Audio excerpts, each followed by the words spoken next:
Proximity is a real big issue. These communities are so intertwined. They go to church together. They all played on the same little league football team. Intense, a lot of trash talking, bragging rights for the whole single year. It's one of those games you can't lose. Kind of have to be some animosity as well in order for it to be a true rival. You got to keep the kids off the internet that week. You got to make sure your practice is shut down that week. You can't have no parents in practice that week. You're scared anybody passing by, you're looking. Coach Mathis, his whole demeanor changed for that week. So, you know, we just have to match his energy. It's very intense. It's nerve-wracking when it comes to trying to make sure your kids are doing the right things and not doing the wrong things. Our kids know where the line is. They know exactly how far to go. If I have to reel them in, it's not going to be nice. We were warming up, and, you know, they whole team just walked to the 50. They started chanting something. So I'm just like, we all turned around. We had to retaliate. So we like, oh, no. So, you know, there goes the pregame bickering back and forth. It's a natural, healthy hate that's involved, and it never really escalates to anything bad. But boy, I tell you, it makes for some good football. I'm not happy about how things were handled after the game last year. And you have players calling me by my first name. That doesn't work that way. So it's a different story from here on out. We dangled some meat out there, and I think DeSoto kind of took the bait a little bit. And then, you know, all consciousness and all the reason, once you take the bait, it's over. Would you ever be seen having lunch with Carlos Lynn? Not right now. Not right now. No, especially after last year. Hell no. Not right now. Bye-bye. Bye-bye. That's the best defense. With us in DeSoto, you're going to hear a lot of crazy things from the parents, the coaches, the players, fans of both sides, alumni, everything. It's just that DeSoto Cedar Hill game is nothing to play with. What's the craziest thing you've heard in this rivalry? I heard somebody say something about somebody's mama and stuff. I'm just like, dang, it gets that heated. It's just a football game. Y'all got to bring up parents and stuff. I always respect my opponent, but they took it to another level last year that I didn't think was called for. But at the same time, hey, it is what it is now. It's the Battle of Beltline. Did you feel like you got underneath DeSoto's skin a little bit? I know that I did. If you watch the film, I got sacked 0 times last year. So I'm out there talking my mess to the linemen, doing mid-play, talking my mess to the defense. And I know their names, so I get to call them out by their names. And I'm getting in their head, making sure they're not in their game while we win the game. So do you hate the color red? Is that color something that just makes you sick when you see it? Yes, sir. I ain't gonna lie to you. I don't even have red in my closet. I don't even buy red shoes. No red.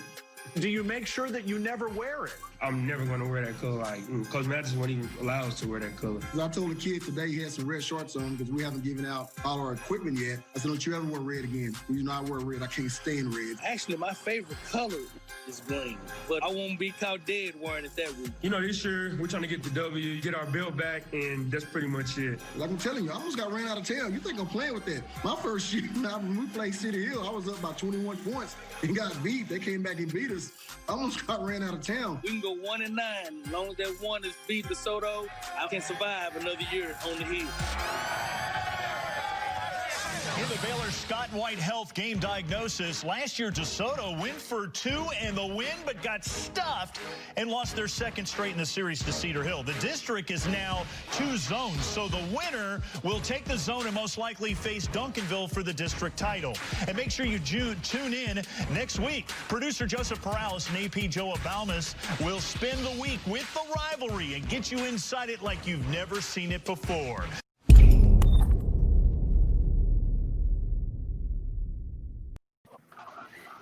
Hello, everybody. Welcome to the show. Can we talk sports? I got my host. I'm a host, and I got my other host, Kawashika. Hey, you guys. This is going to be a great show, you guys. We got fans, we got coaches, we got players that's coming on the show. We have something great that happens here in the community. Oh, I got my other host. There she is right there. Hey, this is Icy, a.k.a. Icy Fashion. Hey, Icy. Tamika, hey, Don. Hey, what's going on? Got Don. How y'all doing?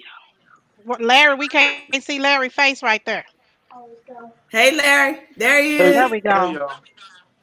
Hey, so we got fans, coaches, and players on the team tonight. and we finna go in it. Who can tell me about the history of the Battle of Beltline, man? Where did that come from? I don't know. I don't know. Like, hold on, wait a minute.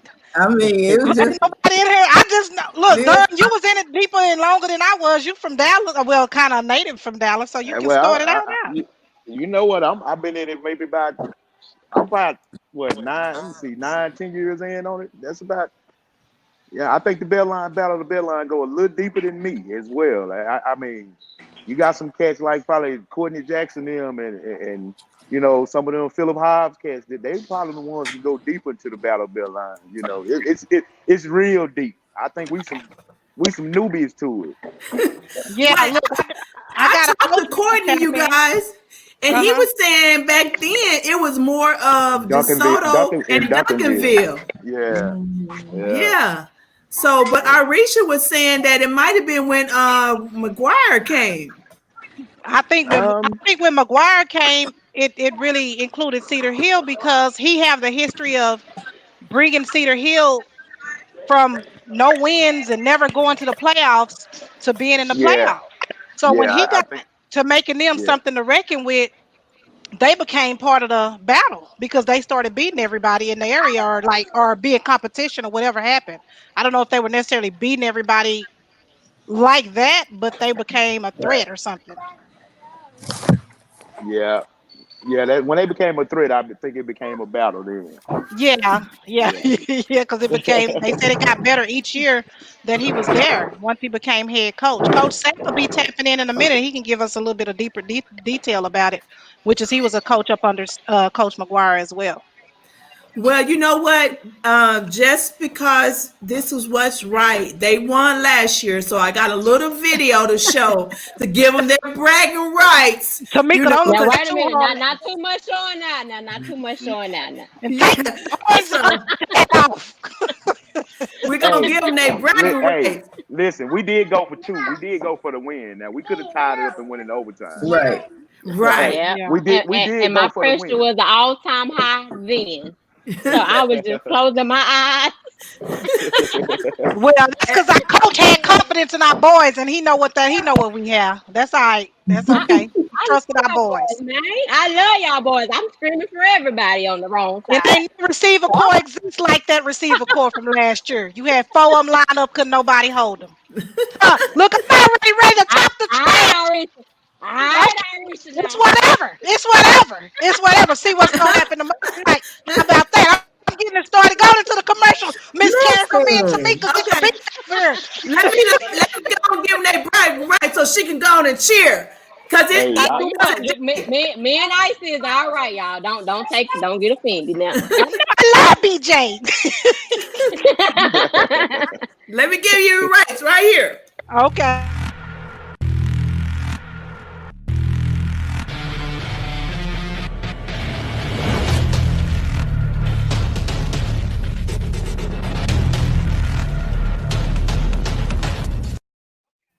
Woo!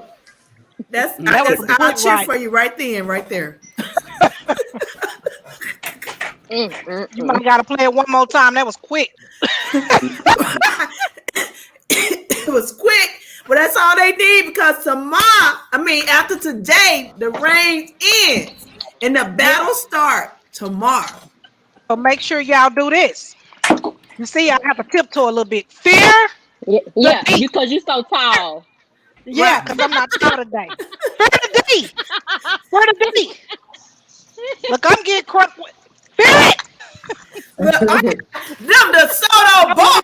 DeSoto boys right here. That's what I got. Them DeSoto boys. That's what's up. Larry, we need to get your input on how you draw. See, we need the other Cedar Hill people need to come in to help, Tamika over here. We ganging up on her a little bit. Yeah. I can take it. Though. What you got, Larry? Tell us about the experience, the players from the players' point of view. DeSoto and Cedar Hill, it get real tense. It get real tense. But you have to, if you don't prepare for the game, if you just think you're going in to win, you'll come up short. But as a player that played in the game, it was very intense. Like I had people that I knew for years on Cedar Hill side that was gunning for me during the game. Even my own cousins, family members, some people I got to go back home to. They was trying to. Every time I did a run, people was trying to twist my leg and pow. So it get real intense. Real intense. Oh wow. Right. My senior year. Done. Push mute. Sorry, Larry. My senior Push year, mute. Done. My senior Sorry. year, we came up short. My senior year, and I still got that taste in my mouth. So every year after that, I show my face at every game, hoping that we gonna win. I'm there on the sidelines. That's how tense it get. I even rescheduled my ticket to go see my brother Friday. I'm going Saturday now just to make the game. Oh wow. Wow. You got a ticket? Where you get a ticket from? No, not that ticket. I'm gonna be on the sidelines. But Okay. I was saying, yeah, I scheduled my flight ticket to go out to see my brother Friday, so I'm going Saturday instead, just so I can make the Cedar Hill versus DeSoto game. So you know what, guys? You know, for DeSoto, they only gonna have 900 fans. Do y'all think not having the full fans is going to affect the game as far as being able to motivate those kids? How many fans y'all going to have, Tamika? I have no earthly idea. I wasn't even involved in the count because I didn't want to know because I didn't have no extra tickets. So I can only imagine it's by 900 or maybe it may be less. I have no idea. But I don't think it's going to affect the game. I think the game is just what the game is. That's the game that the boys been looking to play, the whole year. So if they hadn't played one other game before this game, if this was the only game, I think they'll be ready. I don't think the fans have no bearings on it. Sometimes as fans, we can try to get in it and we can kind of mess up the fun. But I think both sides will be ready, more than ready, because this is what they've been waiting on. Well, I got my input on this fan thing. Go ahead, Icy. Well, I found out that some Cedar Hill people purchased some DeSoto side tickets. So it took from a lot of DeSoto people being able to come. And I found out a lot of DeSoto parents who have players on the field, they're not even able to get in the game because they weren't able to get tickets before they sold out because people from the home side ended up purchasing on that ticket spigot as a visitor. So it took from our fans. So it's a lot of stuff. Not that anybody like a fan have anything to do with it, but some people, I don't know how that happened, but it did. I heard that somebody was selling the tickets for $25, and I was like, I'll buy one. I seen that. Oh, wow. I'll buy one just to be at that game. Just the energy of it is just, I just can't explain it. It's just hype. It's just, I'm just excited. I be, going down Walmart and just asking people, hey, who you for? I got to see the video of Miss Karen last year. She was all in the school campus. She messed with the janitors, the people who do landscaping, everything about this game. But it was all in fun. You know what I'm saying? It's the one time we just get together as people, Black people, just to have a fun and celebrate these kids, So, we're waiting for some more Cedar Hill people to tap in so they can get some of the former players that can give some feedback on, and then even some other DeSoto players. Where's Duntre? Dunn? He gonna come on tap in with us? Yeah. I actually was trying to get back to the office, but I told him we were finna go on. I sent him the link. Okay. I sent him the link too. So, Dunn, what you got to say about this battle? Do you think DeSoto is ready? Yeah, I think we're going. I think, excuse my language. I think it's going to be an ass whooping this year. I'm sorry.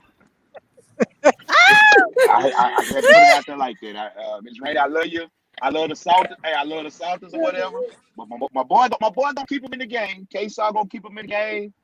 But I don't think they're as strong as they were last year. That's just my honest opinion. The only thing I can say about Cedar Hill, They play hard as you know what, and I know they're gonna play us hard. So it ain't even about the talent. It's gonna be when they line up against us, they gonna give it their all. But I just think we got a little bit more this year. That's my opinion. Yeah. Yeah, on both sides of the ball on top of that. I agree with that. Yeah. Well, In my it's usually that way every year, y'all. Come on now. So what's making it that's my different? point, In my opinion, I think the DeSoto coaches are preparing for this. I think they prepared very well for this one. Coach Matthews is ready, and they know what's in stake. And then the I way the know. loss happened last year, that Yeah, makes it yeah. even, it was some foolery going on in that, people agreed on one side and vice versa. You know how it go. But to me, last year's game to me is exactly what this game is made for. You know what I'm it's saying? about. Like, why would you want to go to a game called Battle of the Beltline and be a Just a blowout? blowout. You see what I'm saying? So it's Yeah. supposed to happen like that. It's all the trash talking. Somebody's gonna lose. But to me, after it's all done, it's all worth. They made it worth the hype. There's no use in having a game where you're getting blown out and it's this big deal every year. Last year was the definition of the Battle of Beltline to me. Like when Yeah. LJ go up in the air and catch a Interesting. ball like that with 17 seconds, even though they ran that clock down a little longer than they was supposed to. Yeah, we seen you. We seen Yeah. y'all. Not seen at the end. We seen y'all. Yeah, we seen that. So, Larry, you were saying, the coaches are ready. So that's the thing. The coaches that are from DeSoto side, they don't really know about the rival, even though some of them were there last year. So I think from them participating last year, it's gonna make them be more ready. They didn't really understand what goes into the Battle of Beltline. Yeah, because they just Yeah, bandwagoners. I'm talking trash now. Okay, go ahead, yeah, Larry. they're kind of new to the rivalry, but I truly believe that Coach Mathis has built a great coaching staff around the program. They bring the intensity, so that causes the kids to bring it. So I think our boys going to be ready. I had a pleasure of spending a good 3 weeks with them this summer and training them this summer. So I know for sure they're going to be ready. They know what's at stake. They know what's at stake. Oh, we got the trainer and the player. So you was trying to what you felt when y'all lost, you were trying to instill that in them boys, Yeah, huh? yeah. That's why I preached it to them. I preached it to them all that whole 3 weeks.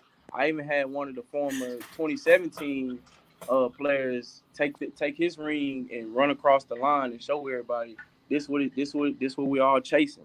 So I think they're ready. We got a good defense. Our quarterback is playing at his best, great level. Yeah, he looks really good this year too. We got a nice group of wide receivers that's ready. We got a sophomore wide receiver that's very prepared. We're gonna come hard. As long as we start off strong, we'll be ready. I don't think it'll be a game this year. Yeah. Now to Tamika, now do you have a player on the team? I do. Okay, so tell us about your son. I don't know. We'll talk Saturday. No, you got look, she's talking about I don't know. We're gonna talk Saturday. What? We'll come back. What's his number so I can be looking for him on TV? His name is BJ. Well, Brian Rainey, he's number 12. Number 12. And offense or defense? Yeah. He's offense. He's a slot receiver. Okay. So I'll be looking for him on TV. Now don't you be flagging them green pom-poms now. Right. You keep them down.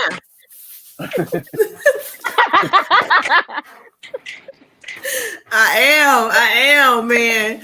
Man, I'm just so excited, you guys. So somebody was telling me that we have some ex-players of DeSoto that are coaches on Cedar Hill side. So what do you think, what do you think they have some mixed feelings going on? I don't know how much true as that is. Last year, I know it was. I wouldn't go. I wouldn't even coach. I wouldn't coach. Well, the year before was Coach Webb. Coach Webb used to be a coach over at Cedar Hill, but he's not there any longer. So he's not Coach there. Johnson that's there too. Coach Johnson was. Oh yeah, but he coached like middle school, I think. But he been converted. He completely Cedar Yeah. Hill. He been converted. Yeah. Yeah. He, As soon as he left, he was converted. yeah, he was converted immediately. Oh, dang. Yeah. Y'all converting us over there, Tamika? Hey, I have this. I guess he was converted. If that's what y'all saying, I have no idea if we converted him or not. But hey, Yeah, he got converted. y'all Now, made it seem like the next day. The next day, he threw away all his green and white stuff. he did. He did. Dang. Then he must not have been a true He wasn't a true DeSoto. either. What you got, Kawashika? Come on in here and tell us. You've been around for a long time on this Battle of Beltline. Listen, they don't want to mess with us. Listen, Only trash talking. let me tell you.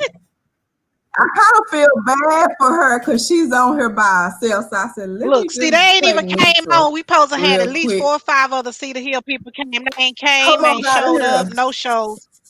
Yes, where you at, Right. Cedar Hill, Longhorns? I know you Tamika, go watching. invite somebody. I know Send you them the link. watching. I've Send been them seeing. the Let link. me I see.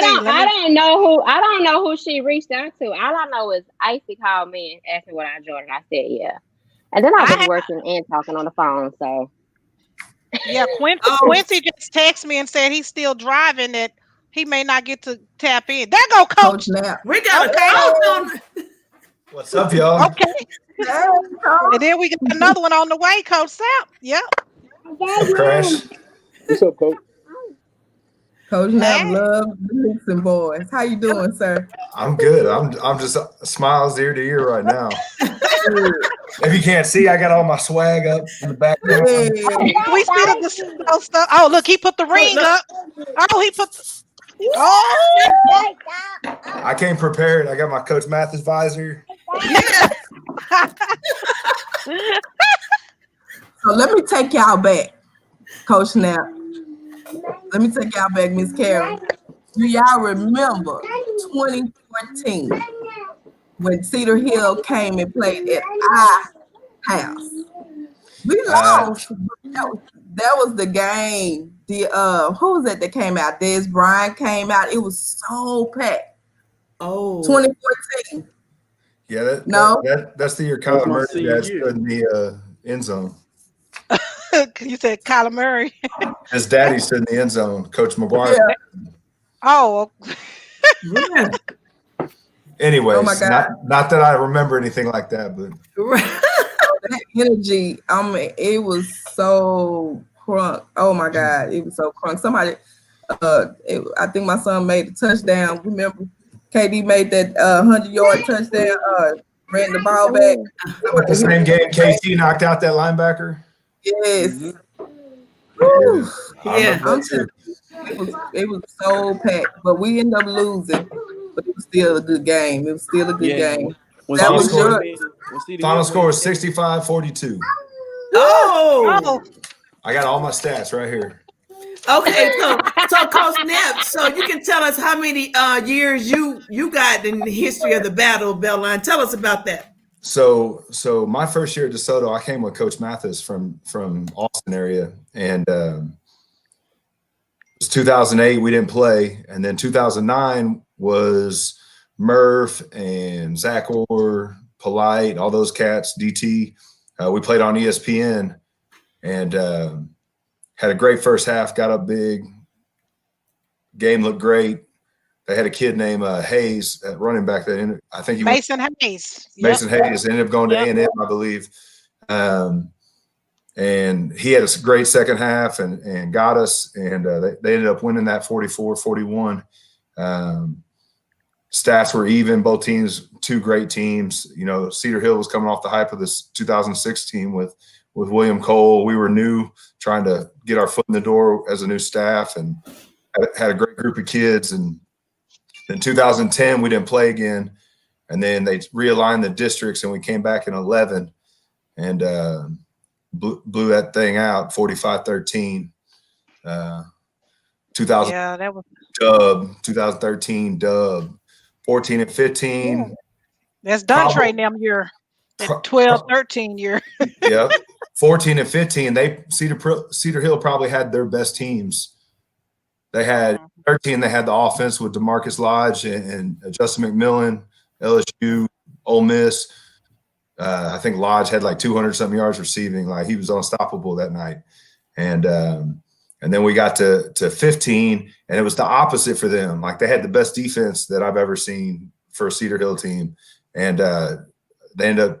It was a close all game. I think the final score was like 26-2 or something like that. But then that 16 year, Katie and them senior year, we didn't put it on once, but we put it on twice. Mm. And obviously that was a special year. The reason so the crazy thing about these Cedar Hill teams is the 2 years we lost to them, 14 and 15, 13, 14, we beat them 13 and 14 when they beat us with Lodge and them, they went on to win state. Mm. In 13, I think in 12, they lost state to Katy and then turned around and won it the next year. So, I mean, they went to state 4 years, but they never had the route we had because of our enrollment. We always had to go with the big boys in D1. Yeah, that's what my oldest son, when I was a diehard Cedar Hill, Quiv Gonzalez. Yeah, I know Quiv. I coached against him many times. Yeah, when they played that game, it was really good. Like Duntre got the kickoff, and he ran that mug back the first snap. Yes, then ma'am. The kickoff comes to Cedar Hill. Quiv runs it back. So we like, okay, it's going to be a game, but fooled us because I was diehard Cedar Hill then, before my other kid. But that was a good one. It was starting out like it's going to be some back and forth. And then they pulled off on him. Is Quiv going to get on? He's supposed to. He's been texting me saying he's getting on. I was thinking he is, but so far. Text him and tell him Coach Knapp's on. He wants to talk a little mess. Okay. let me do it real quick. Hold on, I'm going to put y'all on mute real quick. No, Quiv's a great competitor and a great athlete, and he was fun to coach against. Obviously, Cedar Hill used him real well, and he was a weapon. And that's right, because Coach McGuire was there. you had to watch him in multi facets of the game because he'd get you on special teams just as much as offense. So the run game on the fly sweep and then obviously catching the ball in space and then doing his thing. So taking off. That was what he was known for. Now, Coach Napoli, we were trying to decide when did the Battle Beltline grow to be so big, because we talked to some players like in the 1990s, they were saying their rival was against Duncanville. And so it wasn't Cedar Hill. It wasn't this Battle of Beltline. Do you remember when it became this big battle? So I think a lot of exposure came to Cedar Hill, obviously in 2006 when Coach McGuire and them won it the first time. And anytime you get put that year up on the water tower in Texas high school football, that's a big deal. And I think that elevated the motivation for DeSoto to step up their game and compete at that level. And obviously, there for years and years, there's been talent at DeSoto, and Cedar Hill is just a farm town. There he is. There he is. What's up, Quinn? Hey, look, his phone and got froze up. Wait, now it is. Hold on. We don't see you now. There we go. Hey, they're gonna see you. There we go. What's up, guys? Look, he jumped over and she said, Coach Nate. Coach Nate on the phone. Now you got some help, Tamika. Got some Cedar Hill help right there. There we go. We in here. But he was I don't know. He might be over the. He is. A bit was at DeSoto, so. Hey, see, I'm 50. Hey. But hey, remember it's me, Quill. But hold on, wait a minute, it's me, Quill. I'm 50-50. Okay. He had to switch it up. Longhorn pride and DeSoto pride. Look, all year coaching up, he kept saying, I can't believe. I just need to sit in the middle. Quilf kept saying, Coach Knapp, Quilf kept saying, I can't believe we've been hollering for DeSoto. I never in my life thought we would do this. Me and him both did this when Jordan, my youngest kid, ended up over there last year. We couldn't believe we were chilling. We was DeSoto U-ing it up. Well, yeah, because I remember you. Jordan, I remember you. Jordan had a good year at DeSoto. Baby, she would be hot, Texas, about the Cedar Hill. Jordan had a good year at DeSoto. Yeah, he did. That was the best move of our life. Yeah. Hey, Quiv, you can back me up on this. As much of a rivalry it is, there's a lot of respect back and forth between players and coaches. Can you hear me? When you heard Quiv, Can you say it again? Yeah, my headphones are trying to connect, but can you say it again? I was saying, as much fun as it is talking a little mess forth, there's a whole lot of yeah, I got you. Go ahead. He talking about while he's finding those headphones. Another thing I want to talk about was is there an echo there? It was an echo. It was an echo. Oh, but now I'm echoing. Oh, but now I'm. I think Quiv caused everybody to echo. All right, let's see if that works. I can hear you better. We can hear. Can you hear us, Quiv? I don't know why it's not working. We hear you real good. Maybe go out and come back in. Let me leave and enter back. Okay. Well, that's live TV for y'all guys. Hey, Mom. Let me tell you something. Back in the day, there was a young man that played running back. Crash, I think you were a senior when he was there. From Longview. And he came back to DeSoto and was you talking about Wall, y'all. You talking about Wall. Yeah. That's what you talking about. When Wall moved back to grandma's and came back to DeSoto home where he should have never left. Right. There you go. I went to pick him up for summer workout and some knucklehead right below you, your son, answered the door. I'm like, oh, hold up. Wait a second. What is Quiv doing over here? That's his little boy smile. I know.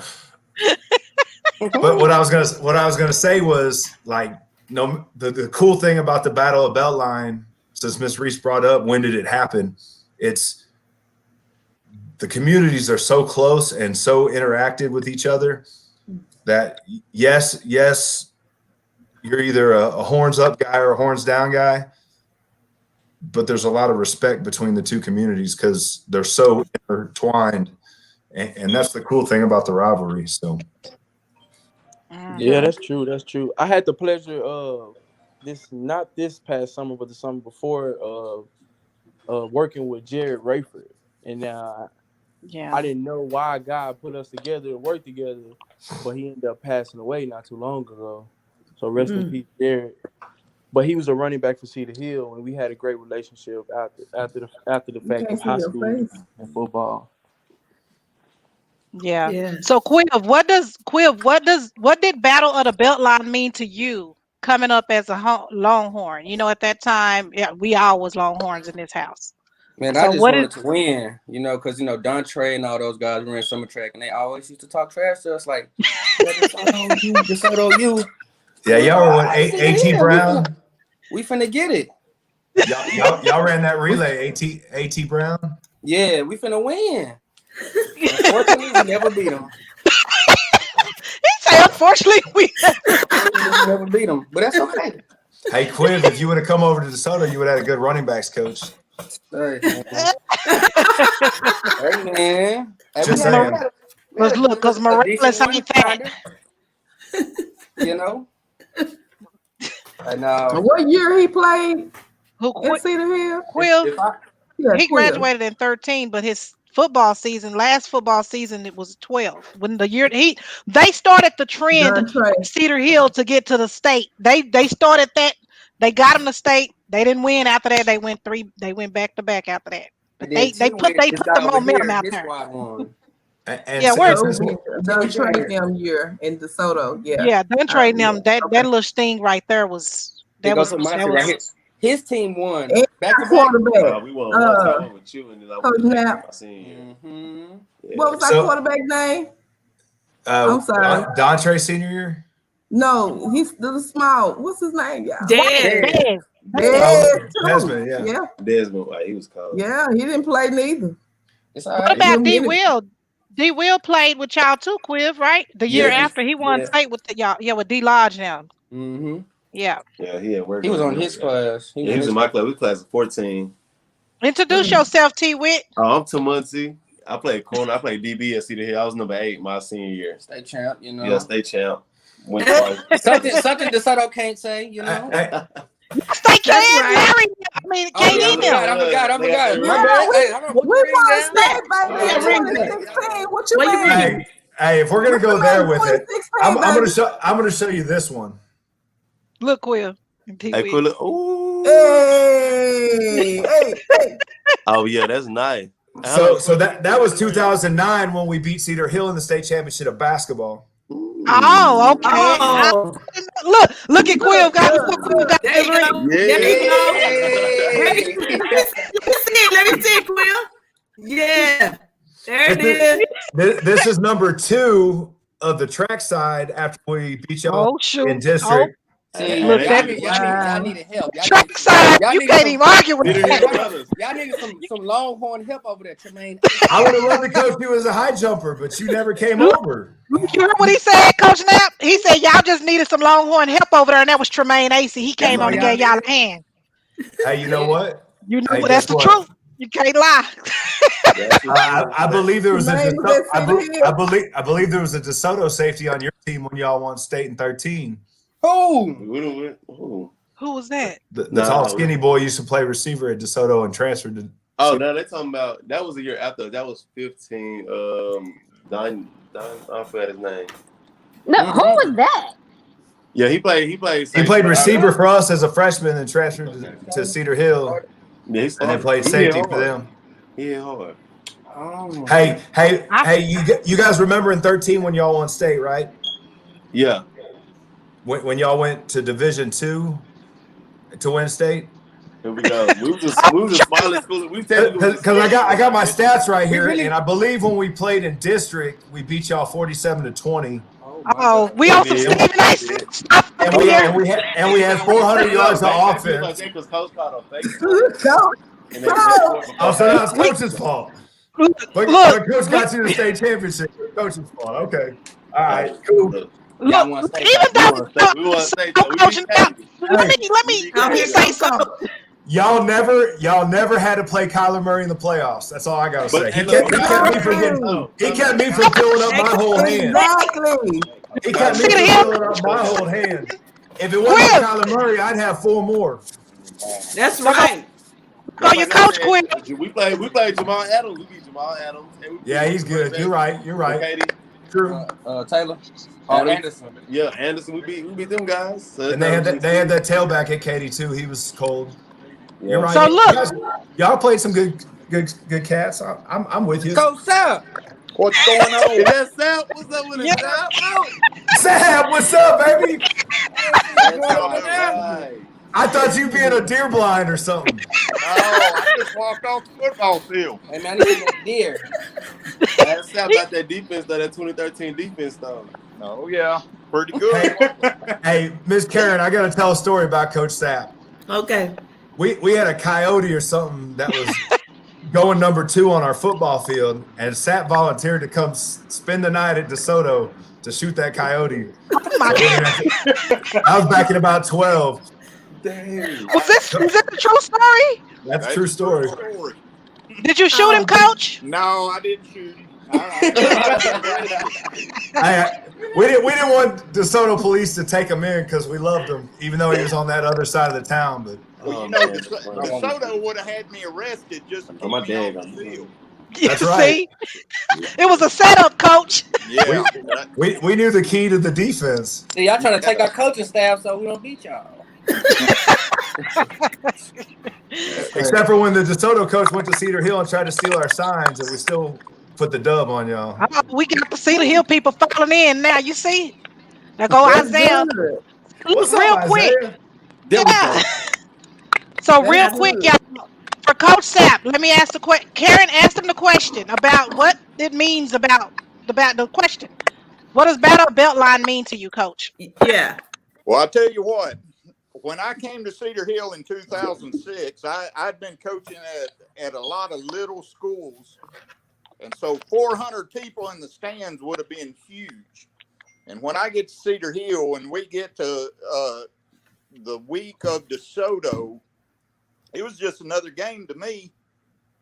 And then the energy that I did, not just the energy on the football field, but the energy in the classroom and the hallways and just the way the kids walk around, I knew that this was something special. And when I walked out on that field in 2006 and I saw those DeSoto boys, I said, those are the biggest grown men I've ever seen in my life. And I was a little bit worried. But, if y'all remember in 2006, we were down 3 touchdowns in the fourth quarter. And came back and beat them. And then we had to turn around and do it in the playoffs, which was no easy feat.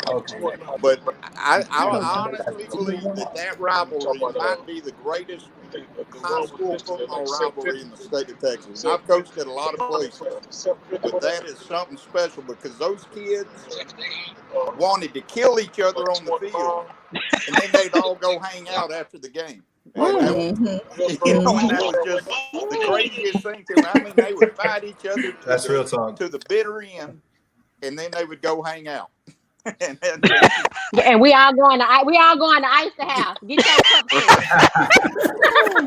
So, but it was great. I just went by Costco. We all coming. Hey, I want to piggyback on Coach Tapp there.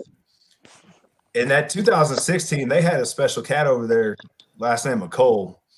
And I believe y'all played twice that year. It was before I got there. Yes, sir. But I did my history, and I believe DeSoto got y'all the first time, and then when it counted, William Cole took over in that fourth quarter. Well, we actually beat y'all both times that year. Thank you for correcting me. No, correct me. In the fourth quarter, we're down 3 touchdowns, and Will Cole looks over at Joey and said, "We got this, coach.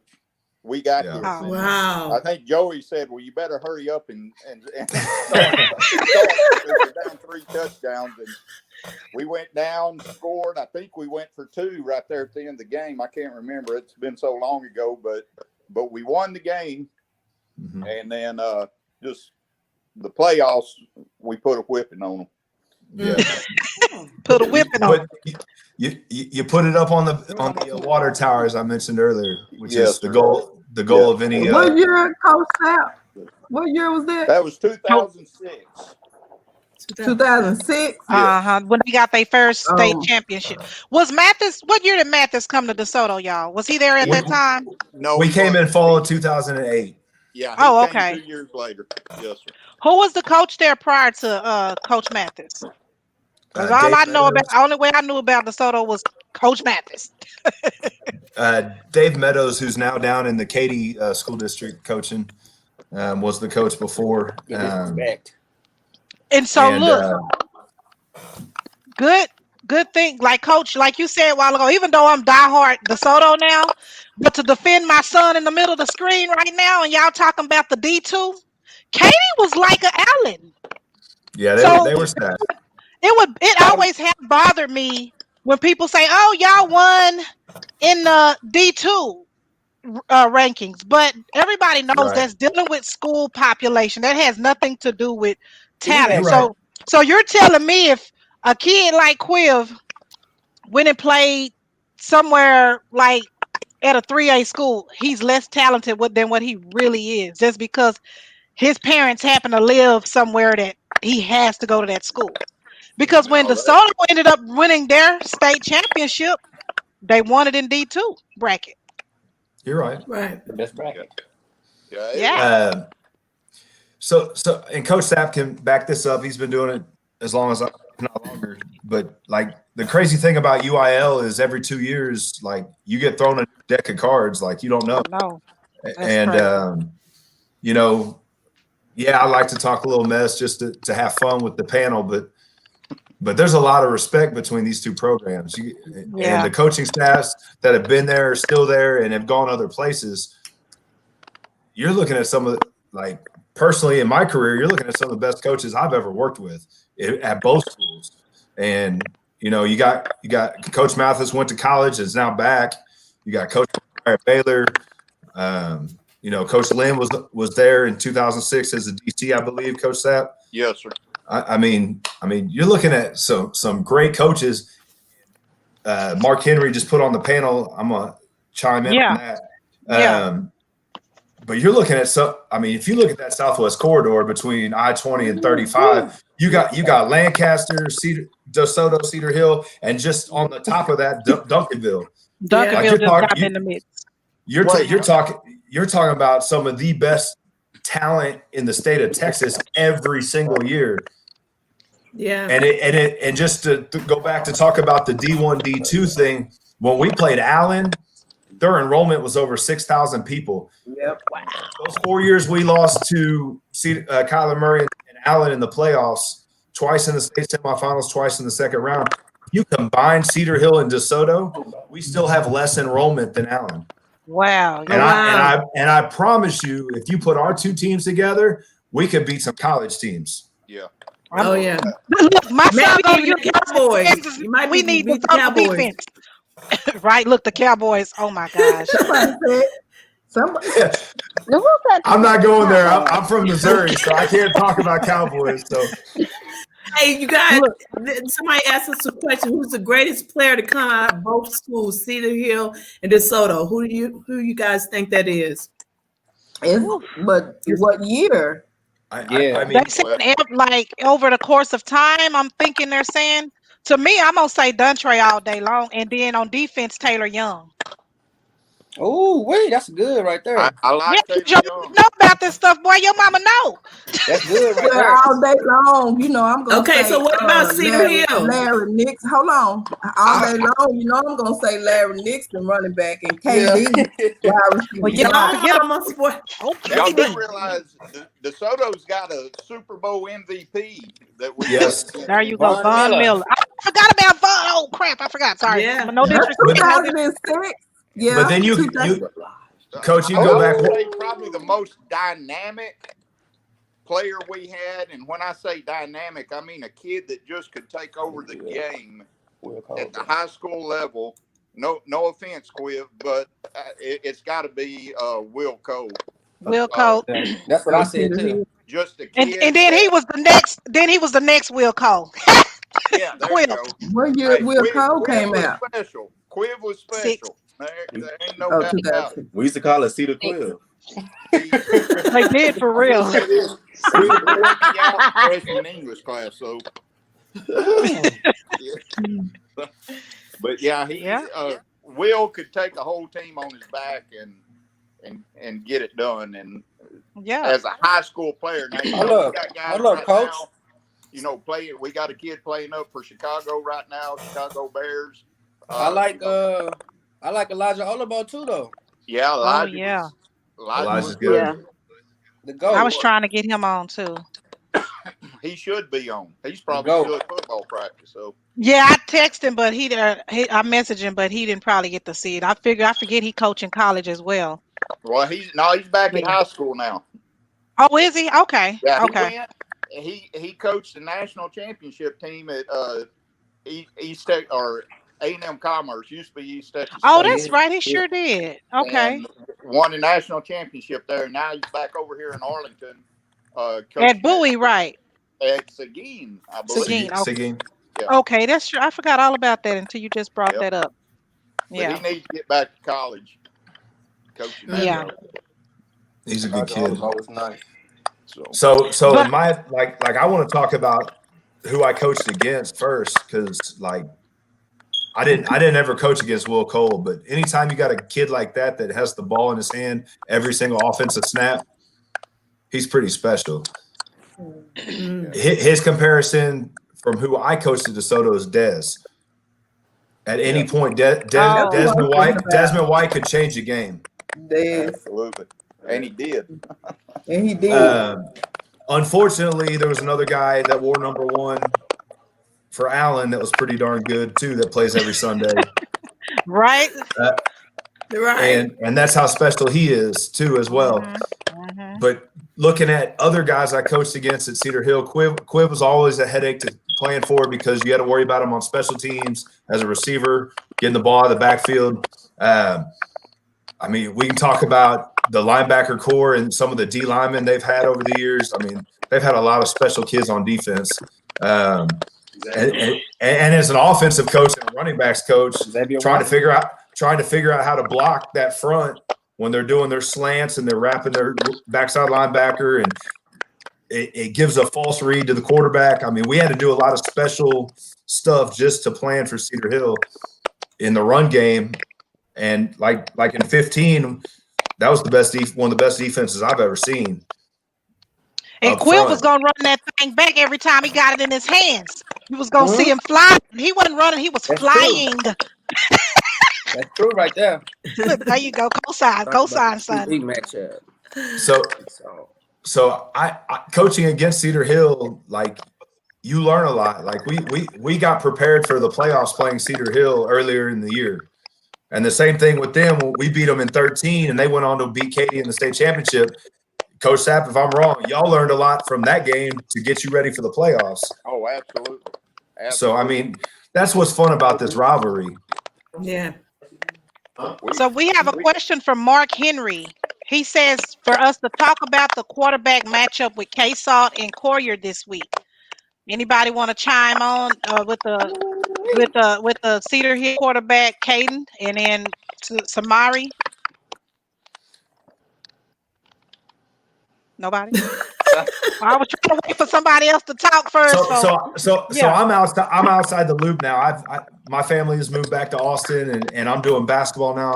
But just knowing what I see on highlights and keeping up with the past communities I worked with, that's two special kids.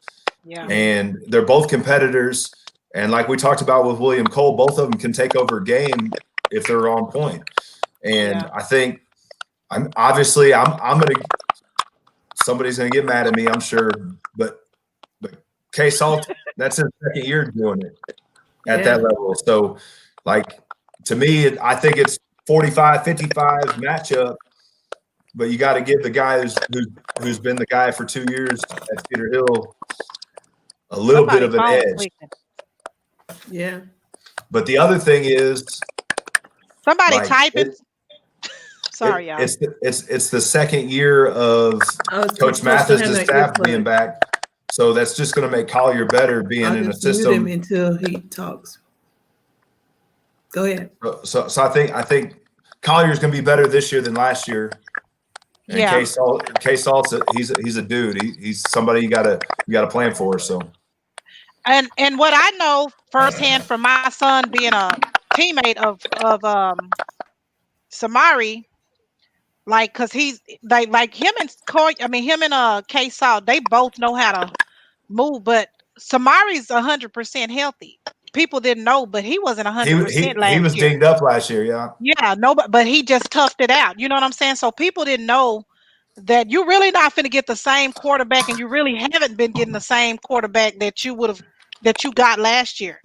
So that's why he's shocking a lot of people now, because he's sitting in the pocket. He ain't just running too much or nothing like that. So, like, he 100%, and he looked like he done got bigger from what I done seen him, so. I'll also give a little credit to Coach Mathis and his staff on that, because they've used them more wisely this year. They're not overrunning them. They're letting them. They're being a little more balanced. Last year, when they got in a close game or got in a situation, they wanted Collier to make the play, so that similar to what we like when we had Sean in 2016 in the tight game, Cedar Hill game. We ran them. Let the horse do the work. Let your studs, like DK Royal used to say, dance with the one who brung you. But then we had to be smart in the middle of the season when we played some teams that probably weren't as competitive, that we had to back off and pull back on Sean's running to keep him healthy. So when we got to the playoffs, he would be 100% to make our run.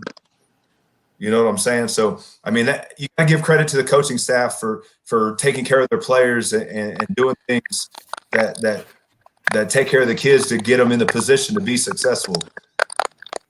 Yeah. Yeah. So, what's your prediction? They're asking us our prediction. What's your prediction? Tell me what do you think the score is going to be? Everybody get Well, a prediction. Sap, you go first, dog. I tell you what, I got friends on both staffs. So Coach Miller over at DeSoto, we grew up together. I still got friends on the Cedar Hill staff, but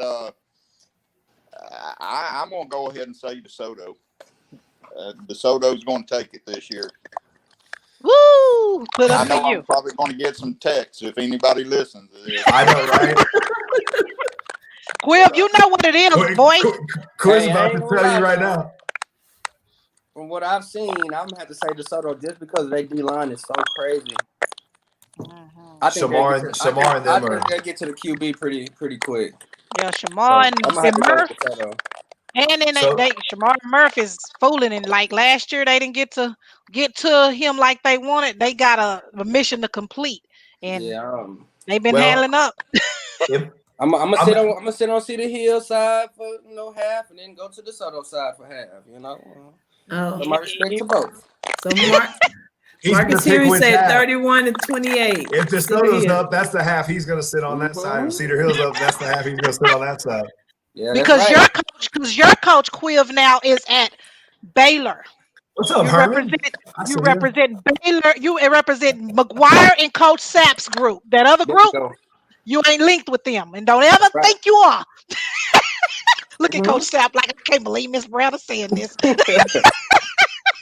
What do you think, Coach Sapp? Oh, you already told us. So, Karen, am I next to predict my time, or who's next to predict their score? Well, I'm diehard DeSoto, so I'm going for DeSoto no matter what. I'm saying the score. Oh, here's some more people. Wait, we got some more people coming in here. Let's wait till they come in here. Yeah. Oh, got Trey. We got John Trey. What's up, Trey? Isaiah. Hey, how you doing? All right. I can hear y'all. Isaiah freezing a little bit. Look, his phone. They must be in the country, coming out the country. So look at Isaiah. You freezing too, Isaiah. There we go. I'm smiling in the camera. Look. Okay. Can y'all hear me now? Yeah, we see you too and hear you. Okay.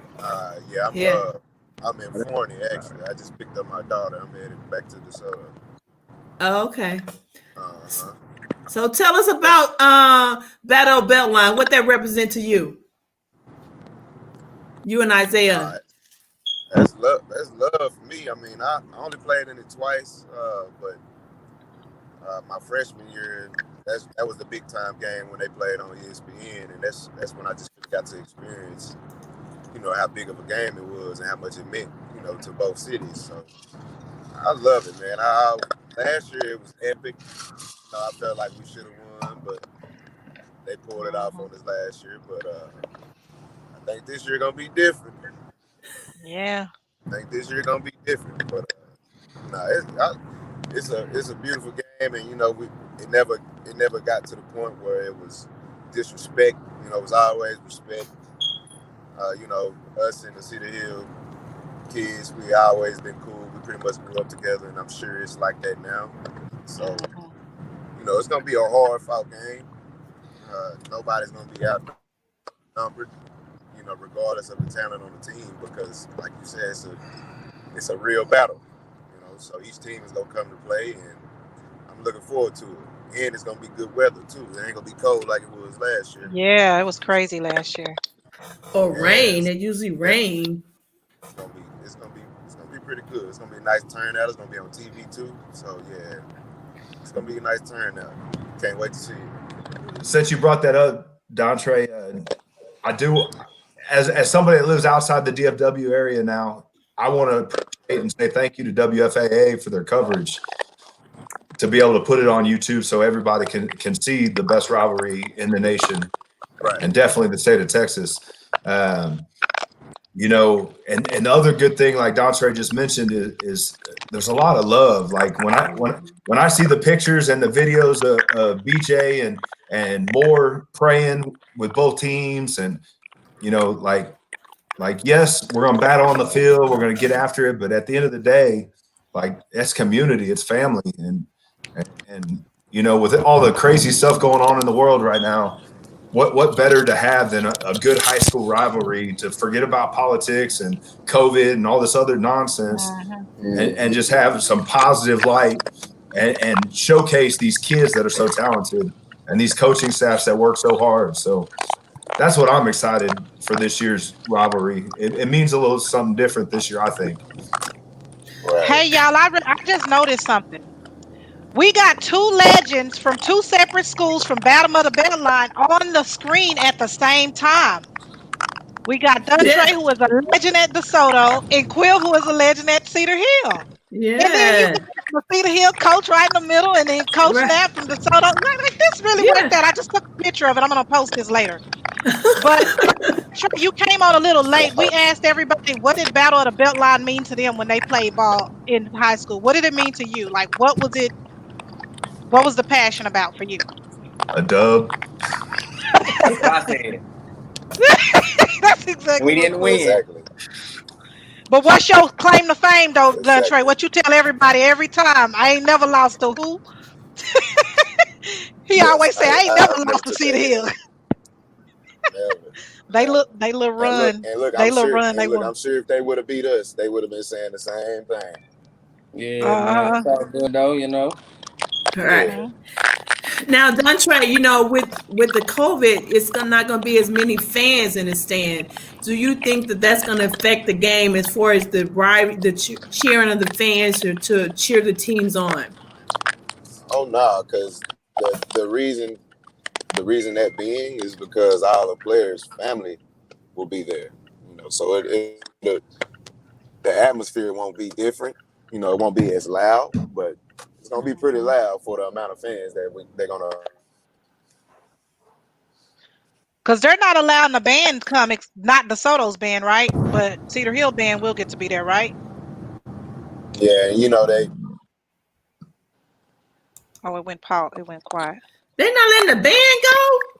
No, but you know Cedar Hill band be live though. We got to keep that real. Yeah. Battle of Beltline, the band from Cedar Hill, they win right there. I just watched Quiv go do the fight song in his head.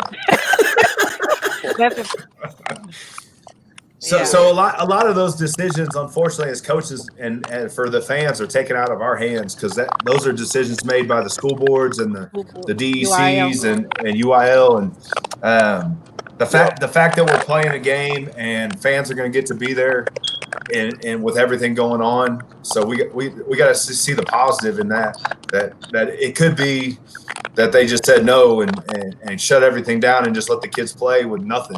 And so that's true. The fact that there will be that will be some atmosphere there is better than nothing. Nothing, right? Coach Sapp. In my opinion, I can tell you one thing. And you hear Coach Mathis. You hear Coach Mathis out of everybody. Oh yeah. I think we have a delay. Sorry, Coach Sapp. What you say, Coach?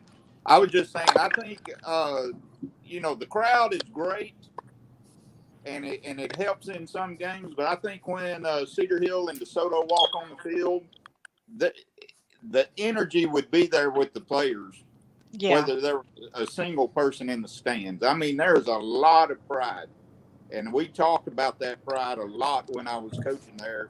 Of beating your rivals, being able to walk out on that field and win on Friday night, and that way on Saturday you can walk with a little, puff in your chest a little bit. And I think those kids, if we just walk them out on the practice field and say we're playing right now, right here, they'd be ready. And I don't think it's going to hurt the players at all.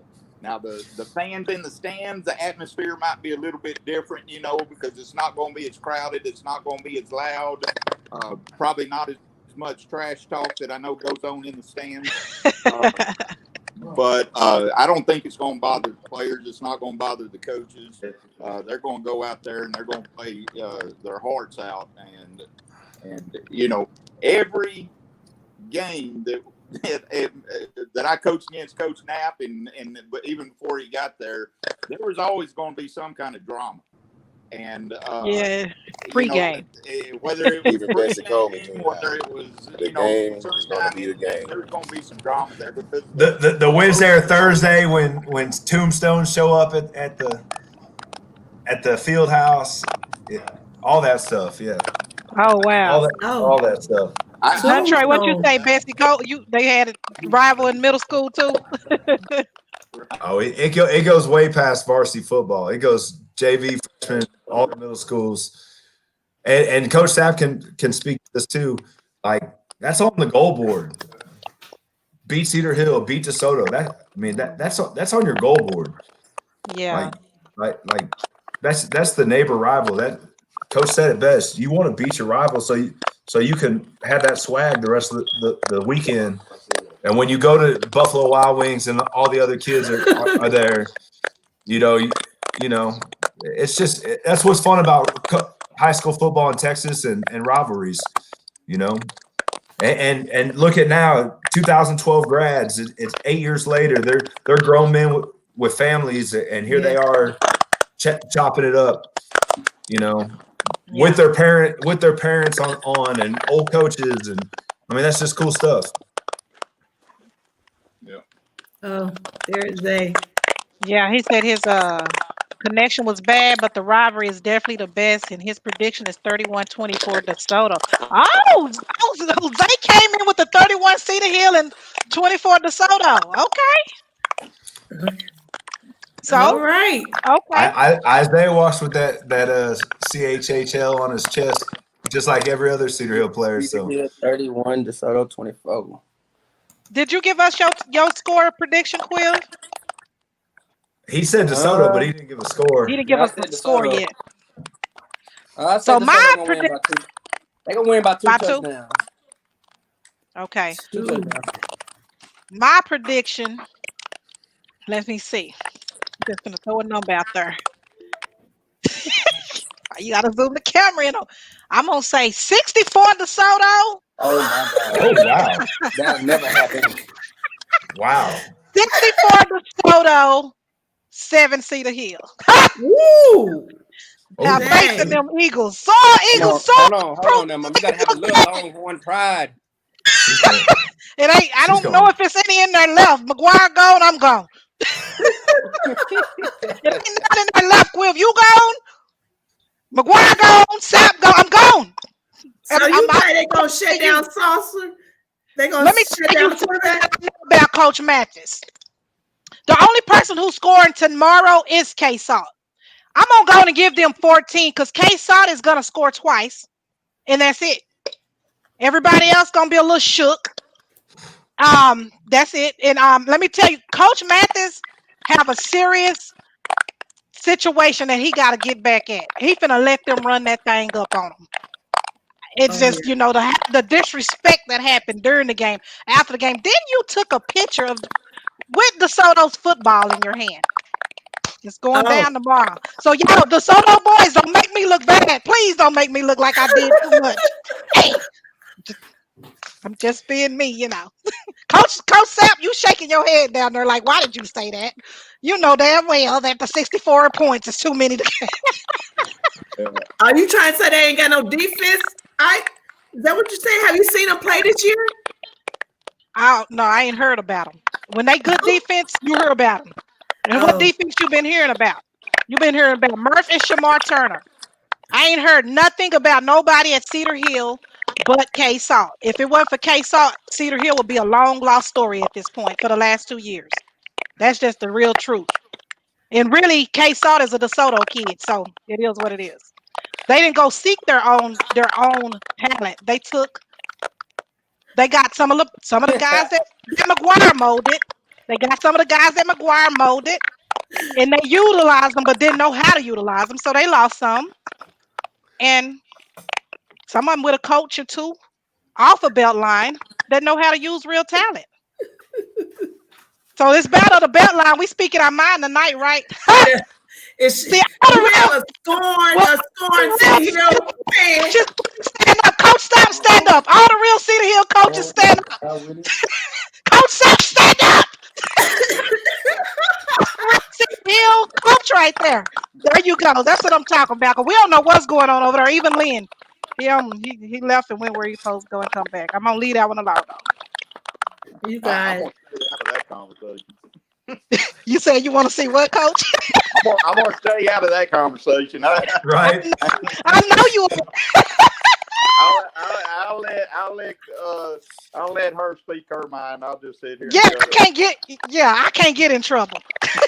Or I can't. Yeah. You know, anybody gonna do nothing to me. Well, I appreciate y'all having me on the show. You know, I'm about to go get me some food. Hey, Quill, pick me something up while you're out. You the one got to shoot the deer. I need some deer, Coach. Man, I got you for all the time you took me to bag chicken. Hey, anytime you want some deer, you come on over. I got a whole freezer full. We gonna love that. Y'all ate some deer I before? believe that. He's probably got some squirrel and some fox too. Knowing him, he's got a bunch of stuff in that freezer. My wife. Yeah, hey, I need some of that. Quiv, you ate some deer before? And I ate some deer. I ate some root stew before. All type of stuff. You fed them that? Never feed them that. But I would. He'd come over. Hey, you got to remember your son went to College Station for a few years. Oh, they eat all yeah. kinds of stuff down there. Hey, I'll tell you one thing. I done ate some crazy stuff. Whatever was in that root stew. What root stew? Hey, hey, what you know about that root stew, don't you? That root stew. Coach Sapp know what that root stew is. I've been there many times. I love that. Yep. Wow. It's good stuff. There you go. Some love right there, Coach. Love your y'all coach, guys, man. Hopefully, I'll see y'all at the game tomorrow. All right. Let me know if somebody's selling one of them tickets for $25. I need to get in. Quill out. All right, Quill. Hey, Thank Quill, you. it's good talking with you, brother. Sir. Miss Karen, you didn't get a ticket for the game? No, I did not get a ticket. At 8:06 a.m. and got in there. I got mine at 8:06 a.m. Yep. And you didn't get an extra? I wish I would have known you didn't have one. I didn't know what I should have. Wish I would have asked. Sorry. Well, no problem. I'll watch it from TV. I'll scream loud enough. Yeah, I'll be screaming. Coach Sapp, I gotta clear my freezer out because my first weekend this weekend, I'm hoping to bring home a new one, fill it back up. So. Well, you know what's crazy is we're just halfway through our phone season right now. I know. I think we froze. So usually I'm used to deer season starting right, Saturday morning, and heck, I got half a season left. But when I was at Cedar Hill, I never got to hunt anyway until Christmas because we were always in the state championship game or deep in the playoffs. But I want to tell you about my favorite game that we ever played against DeSoto was the one that was on ESPN. 2009. The second time. Oh. Yeah, the one we won, not the one we lost. Y'all won both of them. Huh? Was that what Will called? Y'all won both of them. Well, then y'all won both of them. Y'all won at your place in 09, 44-41. Mason Hayes went off in the second half. We couldn't stop them. We were up big in the at halftime, and y'all came back and won. And then I think it was like, I want to say 14. Larry's senior year. That's when KT made that block when it was a close game in the fourth quarter, and your big old linebacker got shooken up, came off, and 2 plays later he's back out there hitting us in the mouth. I was like, man, that's the toughest kid I've ever seen. Because he got decleated. I thought he was done, and 2 plays later he's running out there and making plays in the backfield. Richard Moore. Richard Moore, that's right. Richard Moore. Man, he was a stud. He's another Cedar Hill great that I coached against, and I think like it was like I want to say it was like 49-42, and then we turned the ball over and y'all went in and scored and ended up putting one more on there right at the very end and kind of walking away with it. But up until that last few minutes in the fourth quarter, I mean that was a battle. That was back and forth. Both special teams were on point. Both defenses were making plays. Both offenses were making plays. And those are just fun games to coach. Yeah, I remember. I forgot about the Moore boys. Lodge caught a pass down y'all sideline with big time play. He had 200 some. He had 230 some yards receiving that night. Yeah. He haunted me for about 6 more weeks. Because I was an offensive coach, so I couldn't do nothing. I couldn't say nothing. And here it is, McMillan up to Lodge, catch. McMillan to Lodge, Yeah, they had good chemistry. One hand, he caught one on our sideline, one-handed, put 1 foot in at the same time, and looked at us on the sideline like, "Yeah, I'm gonna keep doing that." It's like, damn, how you stop this kid? You know, and Lodge was a beast. you know, you go year to year through the 9 years I was at DeSoto. I mean, back and forth, both sides had players. Like one year, it would like I said earlier before Coach Sapp got on, the best offense I've ever seen from Cedar Hill was that 14 team with Lodge and McMillan. And then the next year, those guys graduate, and it's just the opposite. Their defense is so stacked. I think Isaiah was a senior that year in 14 when y'all went on to win state again. And it was 15. And I think Isaiah came out with Quill them. He was a okay. So who was the D tackle after y'all? Mimi. Lodge? Wasn't that Mimi? Coach Sapp, the other Moore brother, Meach. Yeah, but he was outside. He was a linebacker. Oh, okay. It was he. You had that big defensive. You played him in that shade nose. Was it Xavier or was it Xavier? Xavier, Washington? that's who it was. It was Xavier Washington his junior year. Man, we had fists trying to block him. He reminded me of the kid from Stony Point that tore us up. I mean, I can go back. I mean, just being 9 years and being able to be a part of this rivalry is great. And I'd love to sit here and talk till 10 o'clock tonight, but I'm about 2 minutes away from a parents meeting because we start our season on Saturday. So, Coach Sapp, much love to you. Good. Tell D Mill when you talk to him, I said what's up. Miss Karen, thank you for inviting me. Thank you. I had so much fun. And y'all know anytime you need any talk between Cedar Hill and DeSoto, you call me. Thank you, Coach Sapp, also for coming off the field on your football game and coming to chime in for to represent the Cedar Hill side from when you guys were all out there. I never made a prediction, so I'm going to do that as I click off. But I think last year the defense was a little banged up front, which allowed Salt to get off a little bit early and kind of just that led to the momentum the rest of the game for Cedar Hill. I think it's going to be a little different this year.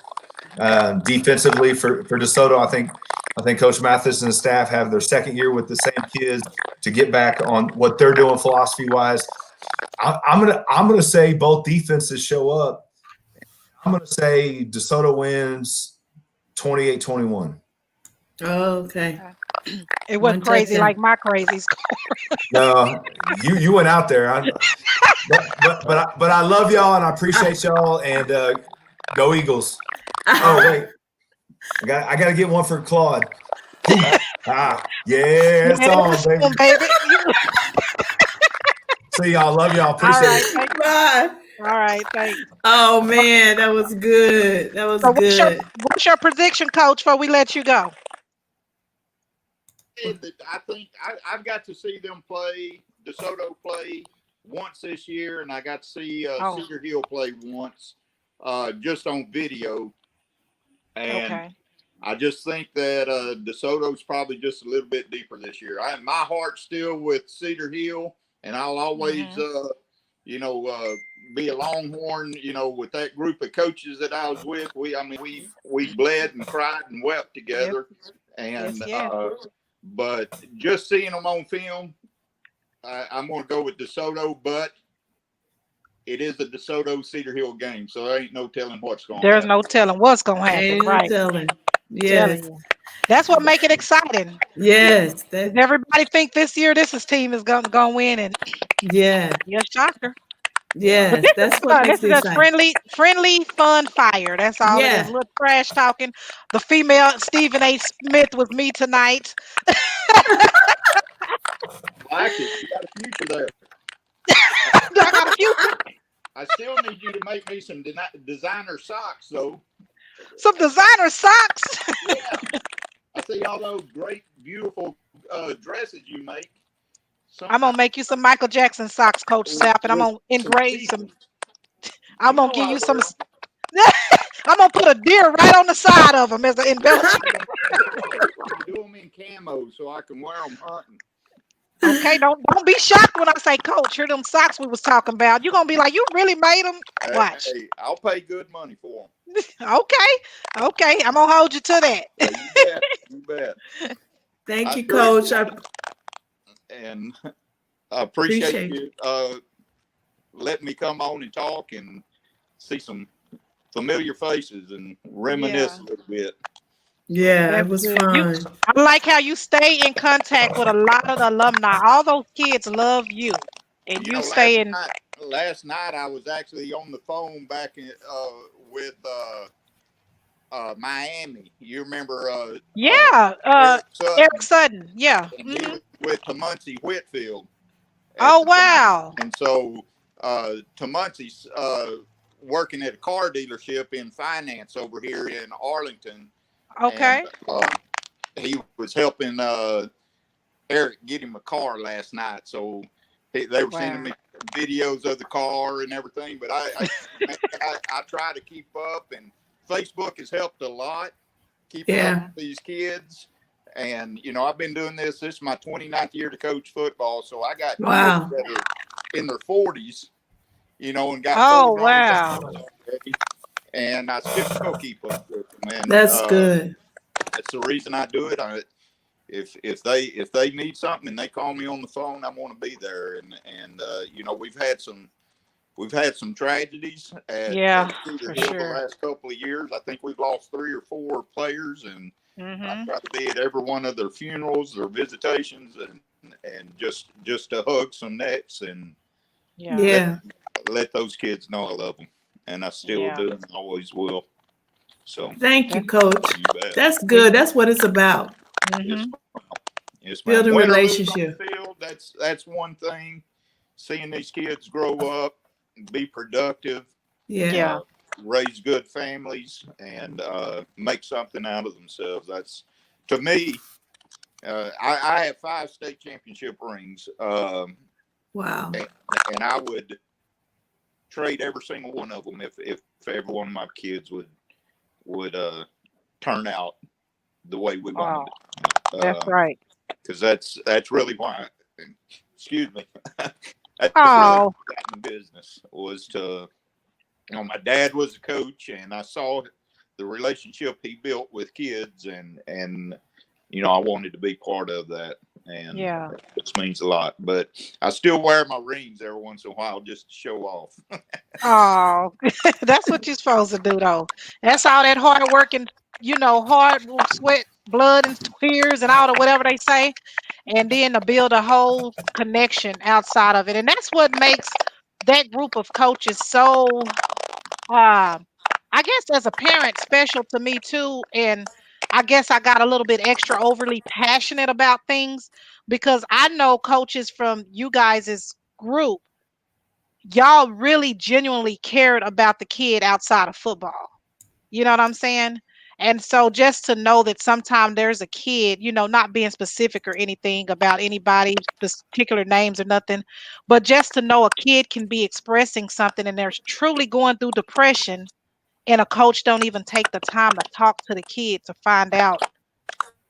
That's the part that I see the difference with the different staff members. So that's where I kind of think I got my disconnect from the school. So it feels good to hear. And I knew that firsthand that you, McGuire, y'all really genuinely cared about what was going on in the household of the kids.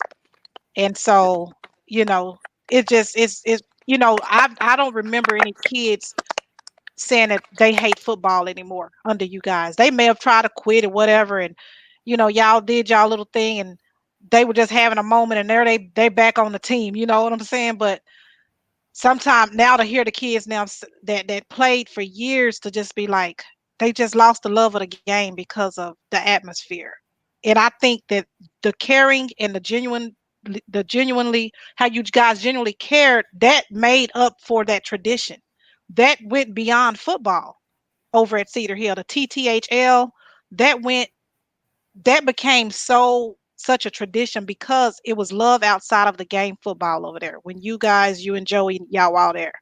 Yeah. So that's my spiel as a parent. And when I first became Cedar Hill, I felt it because I came from a small country town, Odessa Permian, and it was a close knit. And to me, I felt that same close knit, you know, with Cedar Hill. And I think that's why I took to it so passionately.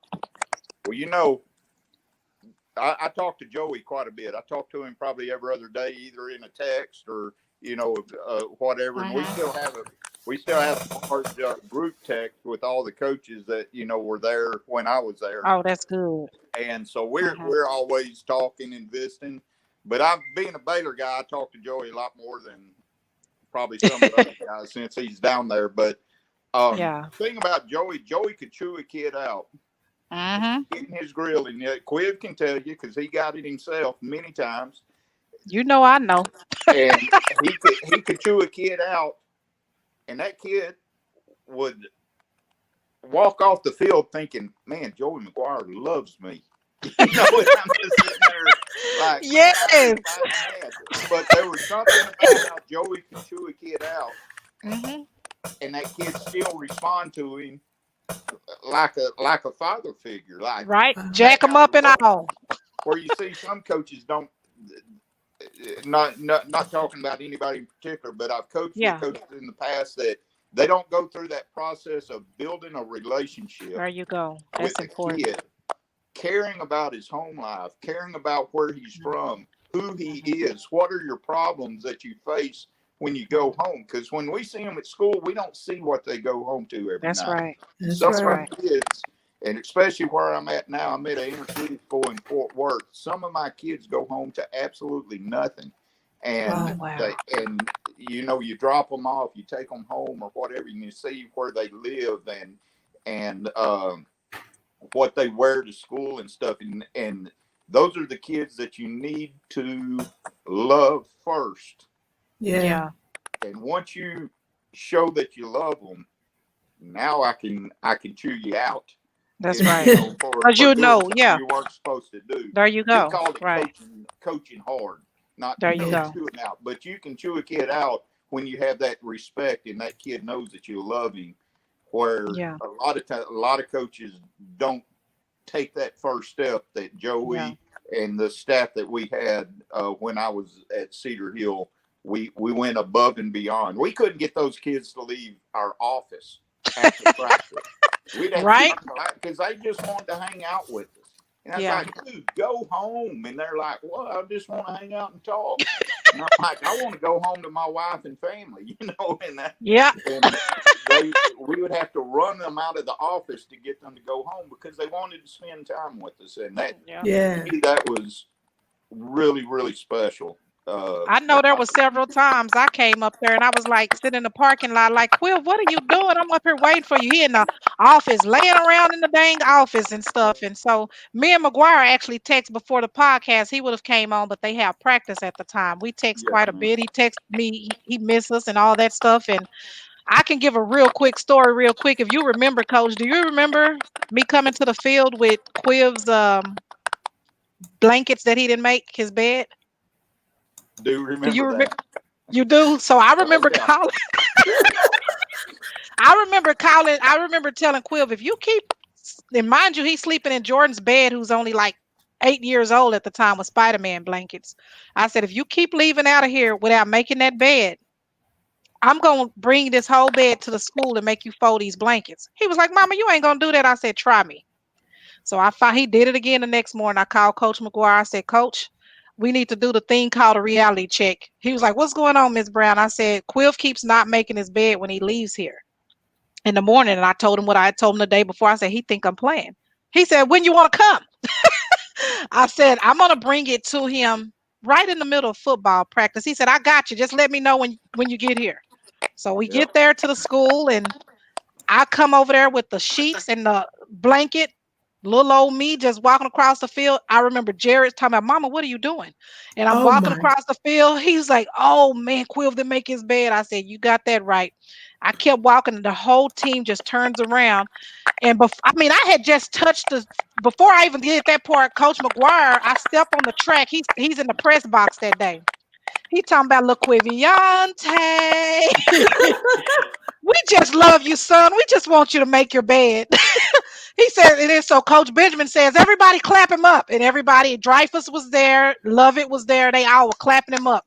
And he was like, Quiv, like, no, they were like, no, you're gonna make the best. So he didn't want to fold a sheet, but he came together with me. And so I did not know, every year later, he used that story as an example to parents during his parent, teacher, coaches meeting. He would let parents know, hey, if you're having problems with your kids at home, we as coaches will help you get them right. If they're not making their bed, we'll get them right. Ask Miss Brown, and he would tell them the whole story I just told y'all. And I did not know. Wow. He told that story to the best he could. To a parent told me because she knew the story. I was like, wow. So yeah. So they really do care about that well. Yep. So me and Coach McGuire, we had the best relationship. We still do to this day. We text all the time. And before Jordan played against Baylor the day before, we text the day before the game. I said, look, now you know all of Jordan's moves. I don't know if he gonna get the play or not, but don't be trying to tell them all of Jordan's moves. He was like, okay, I got it. So we joked about that.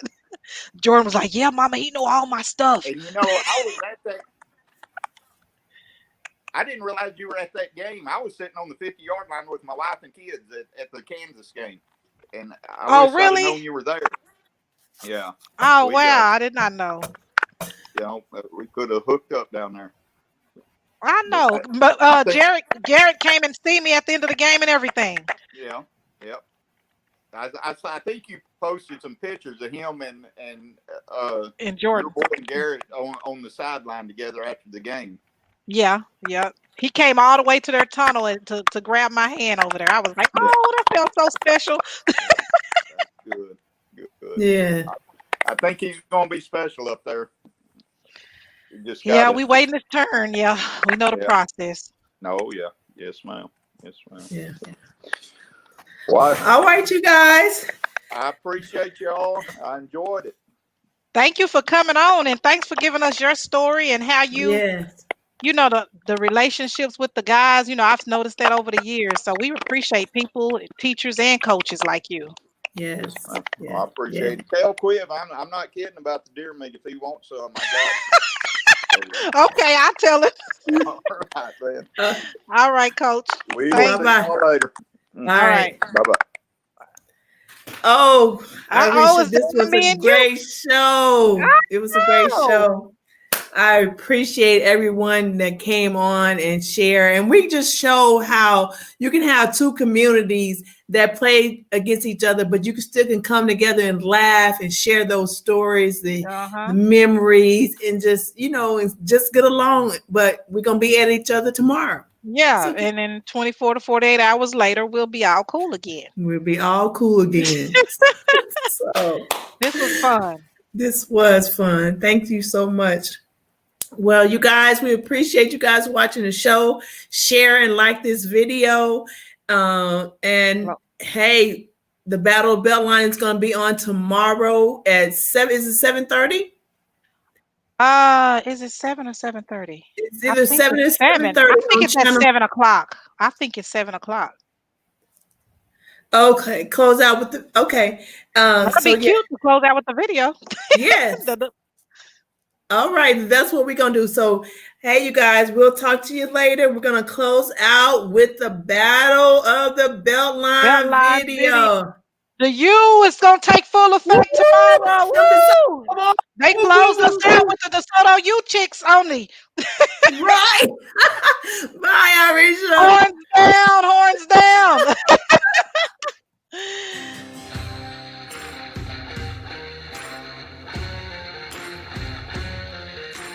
Proximity is a real big issue. These communities are so intertwined. They go to church together. They all played on the same little league football team. Intense, a lot of trash talking, bragging rights for the whole single year. It's one of those games you can't lose. Kind kind of have to be some animosity as well in order for it to be a true rival.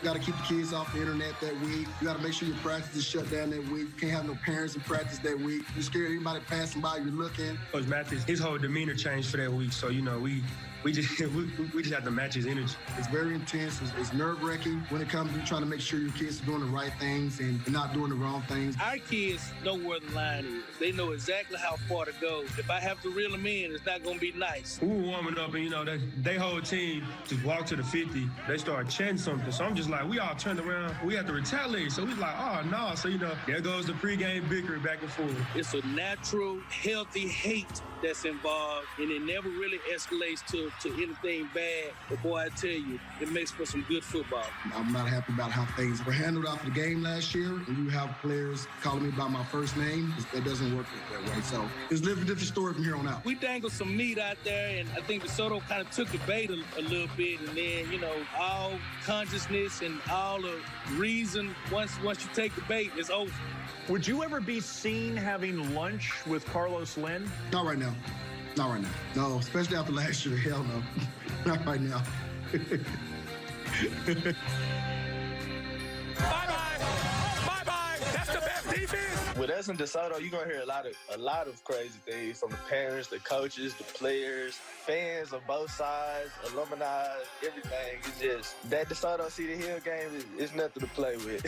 What's the craziest thing you've heard in this rivalry? I heard somebody say something about somebody's mama and stuff. I'm just like, dang, it gets that heated. It's just a football game. Y'all got to bring up parents and stuff. I always respect my opponent, but they took it to another level last year that I didn't think was called for. But at the same time, hey, it is what it is now. It's the Battle of Beltline. Did you feel like you got underneath DeSoto's skin a little bit? I know that I did. If you watch the film, I got sacked 0 times last year. So I'm out there talking my mess to the linemen, doing mid-play, talking my mess to the defense. And I know their names, so I get to call them out by their names. And I'm getting in their head, making sure they're not in their game while we win the game. So do you hate the color red? Is that color something that just makes you sick when you see it? Yes, sir. I ain't gonna lie to you. I don't even have red in my closet. I don't even buy red shoes. No red. Do you make sure that you never wear it? I'm never going to wear that color. Like, Coach Mathis won't even allow us to wear that color. I told a kid today he had some red shorts on because we haven't given out all our equipment yet. I said, don't you ever wear red again. You know I wear red. I can't stand red. Actually, my favorite color is green, but I won't be caught dead wearing it that week. You know, this year, we're trying to get the W, get our belt back, and that's pretty much it. Like I'm telling you, I almost got ran out of town. You think I'm playing with that? My first year, when we played Cedar Hill, I was up by 21 points and got beat. They came back and beat us. I almost got ran out of town. We can go 1-9. As long as that one is beat DeSoto, I can survive another year on the hill. In the Baylor Scott White Health game diagnosis, last year DeSoto went for 2 in the win, but got stuffed and lost their second straight in the series to Cedar Hill. The district is now 2 zones, so the winner will take the zone and most likely face Duncanville for the district title. And make sure you tune in next week. Producer Joseph Perales and AP